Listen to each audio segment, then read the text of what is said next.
Slovenska reprezentanca do 21 let se je po četrtkovem porazu na Bonifiki proti Ukrajini iz slovenske obale preselila v Knežje mesto, kjer se je na areni Petrol na prijateljski tekmi pomirila z vrstniki iz Makedonije.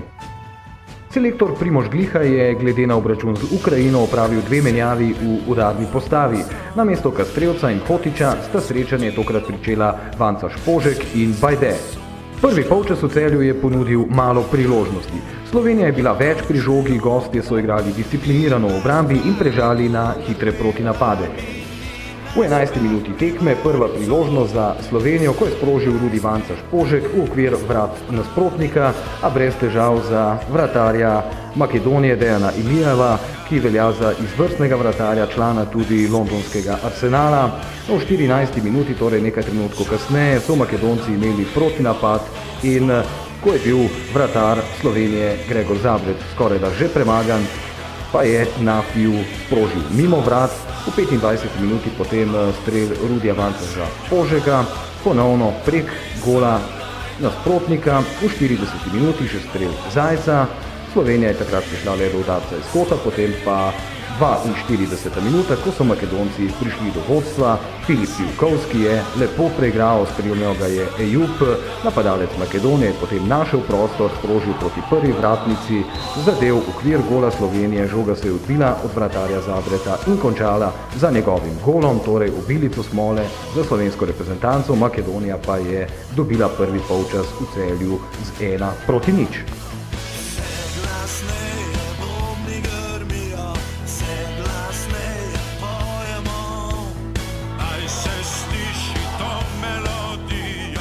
V drugi polčas tekme je Slovenija krenila še bolj odločno, z veliko željo seveda po čimprejšnjem izenačenju, in na ta način so si varovanci selektorja Primoža Gliha ustvarili kupico priložnosti. V 47. minuti dober strel Domna Črnigoja, pa spet obramba Ilijeva. V 58. minuti spet v akciji Črnigoj, to je bila imenitna priložnost za slovensko reprezentanco, a znova se je izkazal odlični vratar Ilijev. Makedonci v drugem polčasu praktično niso ogrožali vrat slovenske reprezentance. V 60. minuti po podaji slovenske reprezentance iz kota je bilo spet nevarno pred vrati Ilijeva, to da razčistil je Angelov in Makedonci so se uspeli rešiti. No, v 73.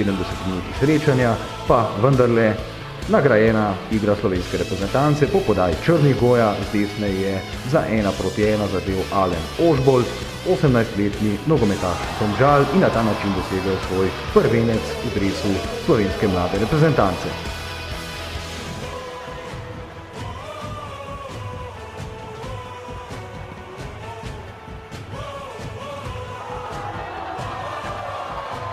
Ne glede na to, da v klubu veliko ne igram, sem dobil priložnost v reprezentanci in mislim, da s tem zadetkom upam, da bom malo več igral zdaj v klubu, da bo trener več računal name in priložnosti ziher ne bom spustil.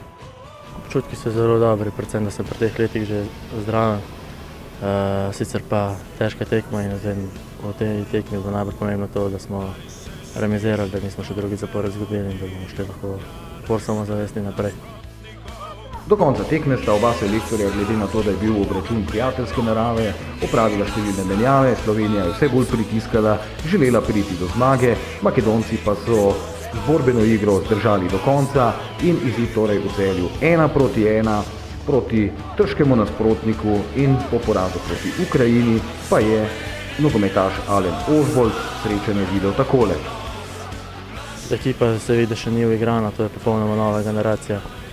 Malo je, ki so že rani igrali za 21 in mislim, da bomo še malo potrebovali čas, da se uigramo, in pa bo sigurno bolj stekano. Zagotovo je selektor Primož Gliha po četrtkovem porazu proti Ukrajini in današnjem remiju v Celju proti Makedoniji dobil prve vtise in seveda s tem tudi okvirno sliko za njegovo nadaljne delo. Naučili smo se eno, to kar pač ta generacija zelo težko dojema, ker je pač na novo generacija. Vse to prej, ko so fanti igrali za reprezentance, to so otroški nogomet.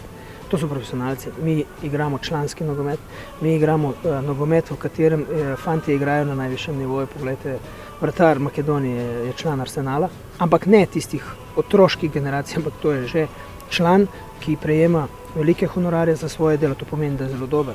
Nam se je na današnjem srečno pokazalo to, da če ne dosežeš zadetka in prejmeš zadetek takšen, kot smo ga mi prejeli, da tekme zelo, zelo težko dobiš v svojo korist. To je en poduk. Jaz upam, da se bodo fantje naučili tega, da pač enostavno moraš biti 100%, ker 99% nalodenega filma še nihče ni gledal. Novi kvalifikacijski ciklus slovenske reprezentance do 21 let za evropsko prvenstvo, ki ga bo leta 2017 gostila Poljska, pa bo slovenska reprezentanca pričela 8. junija z domačo tekmo proti Andori.